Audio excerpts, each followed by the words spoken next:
चौथी शक्ति के रूप में प्रशांत किशोर की मौजूदगी पूरे बिहार के लिए संकेतक है और होश उड़े हुए हैं दोनों गठबंधनों के कि प्रशांत किशोर पता नहीं कहां किसकी सेहत बिगाड़ रहे हैं। हम एक ट्रेंड देख रहे हैं ज्ञानेश्वर जी, ये ट्रेंड हम देख रहे हैं जब से बिहार बदलाव की यात्रा उन्होंने शताब्दी एरा से शुरू की है, तब से हर सभा में भीड़ जुट रही है, हर जगह लोग जुट रहे हैं। और हम लोग पहले दिन से जो उनका कोर, अब ऐसा लग रहा है जैसे जैसे चुनाव नजदीक आ रहा है वैसे वैसे ऐसा लग रहा है कि जो बदलाव का आकांक्षी वर्ग है बिहार का, जो बिहार में बदलाव देखना चाहता है, जिसको पहले अब इस बात को इस तरह से समझिए कि एक वर्ग था जो आरजेडी को वोट नहीं देना चाहता है, बड़ा वर्ग है बिहार में जो नहीं देना चाहता है, जिसके दिमाग में उसकी स्थिति में है आरजेडी की पुरानी बातें, वो नहीं देना चाहता है। लेकिन उसको नीतीश कुमार को लेकर के वो दुविधा की स्थिति में था कि देख ही नहीं, जब से नीतीश कुमार की सेहत बिगड़ी है तब से उसकी दूरी नीतीश कुमार से भी दूर होने लगी है, बढ़ने लगी है। उनका वोट भी लगातार कम हो रहा है, उनकी लोकप्रियता लगातार कम होती जा रही है। अकेले जब लड़े थे 14 में तो उनको 16% वोट आया था। आज कोई भी सर्वे उनको 10% से ज्यादा की पार्टी नहीं मान रहा है, जेडीयू को। तो ये जो उनका वोट कम हो रहा है वो उसका एक बड़ा हिस्सा प्रशांत किशोर की तरफ शिफ्ट हो सकता है। ये एक बहुत बारीक राजनीतिक बात है जिसको सर्वे करने वाले लोग बहुत गहराई से समझ रहे, उठा रहे, इसके आंकड़े भी ले रहे हैं। नीतीश कुमार से जिन लोगों का मोह भंग हो रहा है, या मोह भंग से ज्यादा ये कहें कि जिनको लग रहा है कि अब नीतीश कुमार बुजुर्ग हो गए और बिहार संभालने की स्थिति में नहीं है, उसका एक बड़ा वर्ग प्रशांत किशोर के साथ जा रहा है या प्रशांत किशोर की तरफ देख रहा है कि ये कोई बन सकते हैं कि नहीं, हमारे लिए अवसर कोई हो सकते हैं कि नहीं हो। तो प्रशांत किशोर वो अवसर बन रहे हैं। और हम फिर दोहरा रहे हैं ज्ञानेश्वर जी, 20 से 22% वोट बिहार का हमेशा तीसरी ताकत को जाता है, अन्य को जाता है। 78 से 80% वोट ही बढ़ता है दोनों गठबंधनों के बीच में।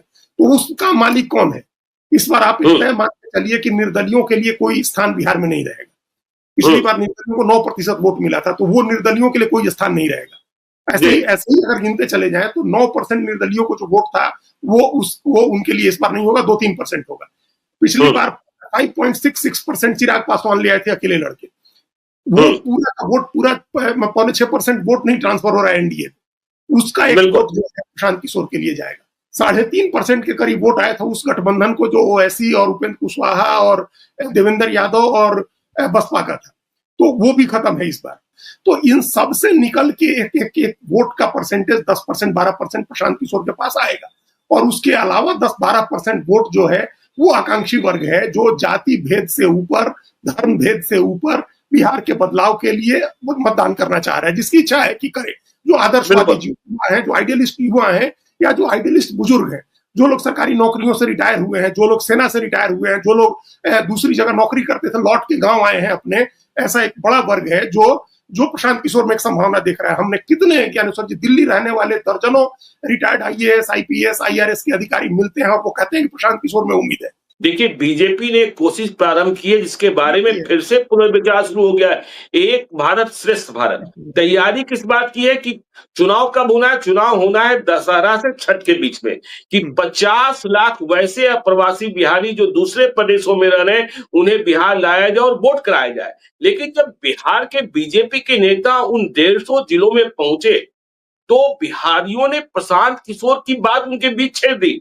तो एक खतरा यह भी समा गया है कि लाएं हम और वोट प्रशांत किशोर को मिल जाए, तो इस पर फिर से पुनर्विचार शुरू हो गया है कि ये करना उचित होगा कि नहीं होगा। ये भी खतरा, ये भी भय समा गया है ज्ञानेश्वर, इसलिए तो हम कर रहे हैं। हम तो ऐसे लोगों से रोज ही इंटरेक्ट कर रहे हैं दिल्ली में, और वो कह रहे हैं प्रशांत किशोर में उम्मीद है, प्रशांत किशोर में संभावना है, बिहार का भविष्य है। तो अगर मान लीजिए वो अपने भी साधन से गए, अगर छठ में, दिवाली छठ में अपने गांव गए या बीजेपी के साधन से गए, तो वहां जाकर के तो प्रशांत किशोर का माहौल बनाएंगे। तो हमने कहा 10-12% तो वो पॉलिटिकल वोट है, फ्लोटिंग वोट, जो पिछली बार चला गया था चिराग पासवान को या उपेंद्र कुशवाहा ओवैसी के गठबंधन को या निर्दलीय को, उसका एक बड़ा वोट जाएगा प्रशांत किशोर को। और ये जो आकांक्षी वर्ग है, नौजवान वर्ग है, या जो आदर्शवादी वर्ग है, जिसको हम लोग मानते हैं, जिसने जीवन भर ईमानदारी से नौकरी किया है, टैक्स भरा है, मेहनत किया है और अब रिटायर होकर के है, उसको प्रशांत किशोर में संभावना दिख रही है। अगर वो प्रशांत किशोर के साथ आता है तब तो, और प्रशांत किशोर अच्छे कैंडिडेट चुन लेते हैं, तब तो एक निश्चित रूप से बिहार का चुनाव त्रिकोणात्मक बना देंगे।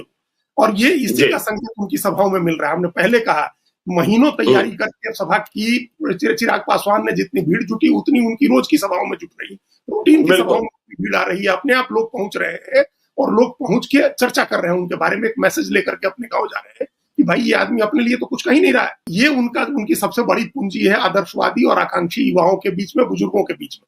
तो ये वो उनकी सभाओं में और महिलाएं जिस तरह से उनकी सभाओं में आ रही हैं, नौजवान आ रहे हैं और जो एक मैसेज लेकर के गांव-गांव जा रहे हैं, ये दोनों गठबंधनों के लिए बहुत चिंता की बात है, बहुत सोचने की बात है और उन्होंने अपनी ताकत दिखा दी है हर जगह। बिहार का चुनाव दिलचस्प होने जा रहा है और बिहार के चुनाव में तीसरी शक्ति भी अब मजबूत होती जा रही है और एनडीए के भीतर खटपट है और इंडिया ब्लॉक में अब तक कुछ तय नहीं हो पाया है। तेजस्वी यादव का नेतृत्व ही तय नहीं हुआ है।